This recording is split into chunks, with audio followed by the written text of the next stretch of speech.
Assalamualaikum warahmatullahi wabarakatuh. Perkenalkan, nama saya Febriana Latifah dengan NIM 20221089 akan menjelaskan tentang pengamalan Pancasila dalam kehidupan sehari-hari terkait pengembangan ilmu pengetahuan.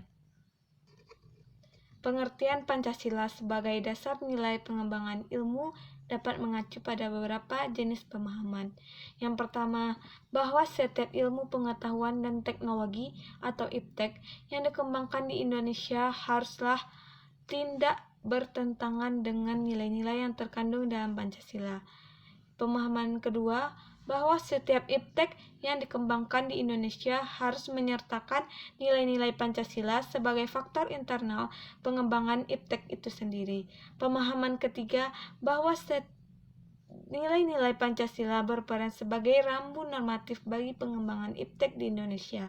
Artinya, mampu mengendalikan IPTEK agar tidak keluar dari cara berpikir dan cara bertindak bangsa Indonesia.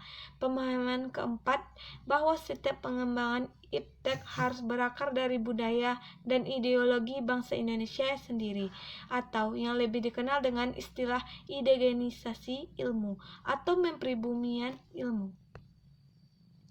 Menurut Klein tahun 2000, bahwa Pancasila merupakan satu kesatuan dari sila-silanya, harus merupakan sumber nilai, kerangka berpikir, serta asas moralitas bagi pembangunan ilmu pengetahuan dan teknologi.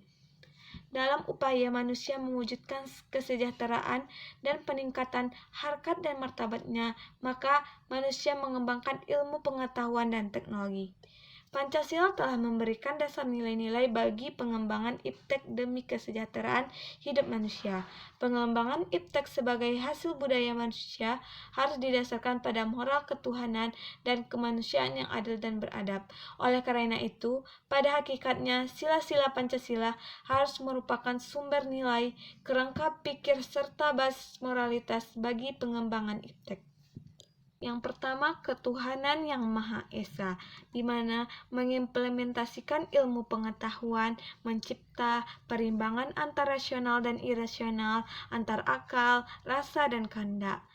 Selanjutnya, IPTEK tidak hanya memikirkan apa yang ditemukan, dibuktikan, dan diciptakan, tetapi juga dipertimbangkan maksudnya dan akibatnya, apakah merugikan manusia dan sekitarnya. Pengolahan diimbangi dengan pelestarian. Selanjutnya, menempatkan manusia di alam semesta bukan sebagai pusatnya, melainkan sebagai bagian yang sistematik dari alam yang diolahnya. Sila kedua, kemanusiaan yang adil dan beradab, di mana memberikan dasar-dasar moralitas bahwa manusia dalam mengembangkan IPTEK haruslah secara beradab. Dan IPTEK adalah bagian dari proses budaya manusia yang beradab dan bermoral. Selanjutnya, pembangunan IPTEK harus didasarkan pada hakikat tujuan demi kesejahteraan umat manusia. IPTEK harus dapat diabadikan untuk peningkatan harkat dan martabat manusia, bukan menjadikan manusia sebagai makhluk yang angkuh dan sombong akibat dari penggunaan IPTEK. Yang ketiga, Persatuan Indonesia memberikan kesadaran kepada bangsa Indonesia bahwa rasa nasionalisme bangsa Indonesia akibat dari sumbangan IPTEK, dan IPTEK persatuan dan kesatuan bangsa dapat terwujud dan terpelihara. Persaudaraan dan persahabatan antar daerah di berbagai daerah terjalin karena tidak lepas dari faktor kemajuan IPTEK. Selanjutnya, IPTEK dapat dikembangkan untuk memperkuat rasa persatuan dan kesatuan bangsa. Dan selanjutnya, dapat dikembangkan dalam hubungan manusia Indonesia dengan masyarakat internasional.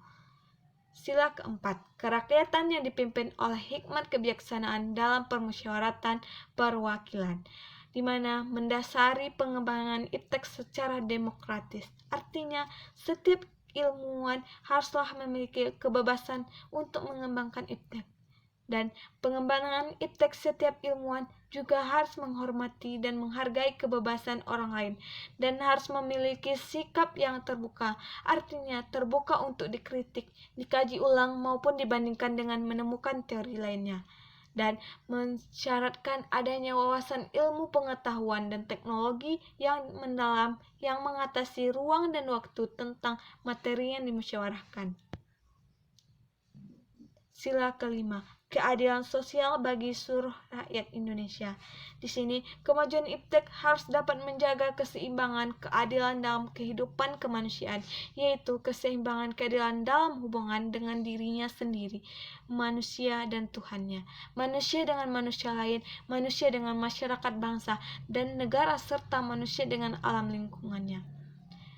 Selanjutnya, pengembangan ilmu pengetahuan yang berkeadilan harus dapat teraktualisasi dalam pengelolaan kekayaan alam sebagai milik bersama bangsa Indonesia untuk memakmurkan rakyat. Alasan diberlakukannya Pancasila sebagai dasar nilai pengembangan ilmu ada 3, yaitu pertama, Pancasila digunakan sebagai penyeimbang antara pengembangan iptek dan lingkungan. Yang kedua, nilai-nilai Pancasila digunakan sebagai sarana untuk mengontrol cara pikir dan tindakan masyarakat terhadap perkembangan iptek. Yang ketiga, Pancasila digunakan untuk menjaga eksistensi budaya lokal yang lambat laun terkikis dikarenakan dampak perkembangan iptek. Sekian, terima kasih. Assalamualaikum warahmatullahi wabarakatuh.